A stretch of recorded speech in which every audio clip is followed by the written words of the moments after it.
Mabuti sana si nanay na nag-iisa, hindi nakakakita.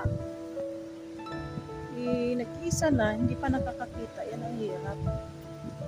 Mabuti na lang may apo na mag-iigib-igib sa kanya. Sabi niya, kaya pa man daw niya, pero hindi na muna daw siya sa kanyang anak. Pero alam naman natin yung mga matatanda.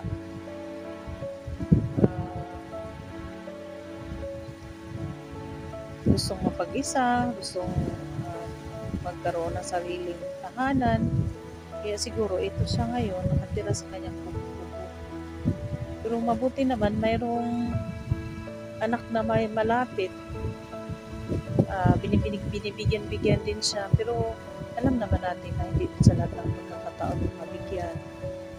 Mabuti naman may kapitbahay na nagbibigay din. Kaya salamat naman din. Saka yung bigay na parang sa pagkain. Kaya salamat sa mga sponsor o salamat sa sponsor sa araw na ito.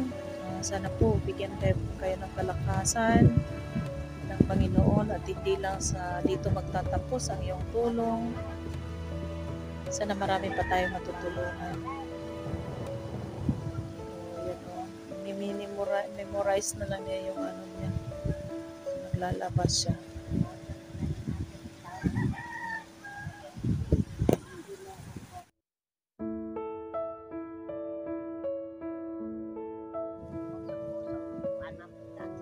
Ilang edad ni mo, Nay?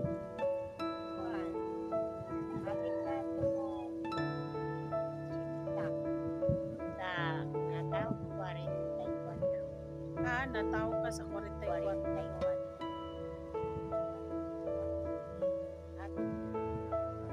Sige. Nakain ka lang, Nay, para makarating ka ng 100 years. Kaso nga lang, yung mata mo hindi nakakita. May katarak, Nay, kasi may puti. May puti yung mata mo.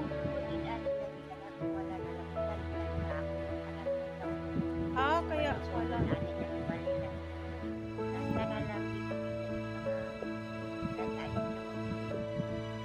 30 years ka na hindi nakakita.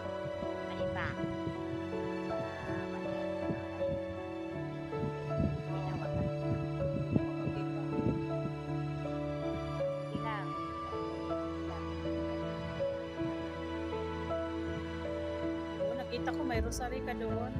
Lagi kang nananalangin sa kay Lord. Gabayan ka lang. Kahit di ka man nakakita, pero may anghel na ipapadala si Lord sa iyo. Nagagabay. Kaya nga, hindi natin alam. Nakapunta kami dito sa inyo ngayon.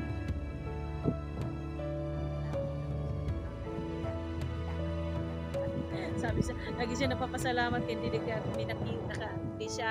niya kami nakita. Okay lang yan, Nay. Okay lang yan, Nay. Ingat ka lang dito, Nay, ha?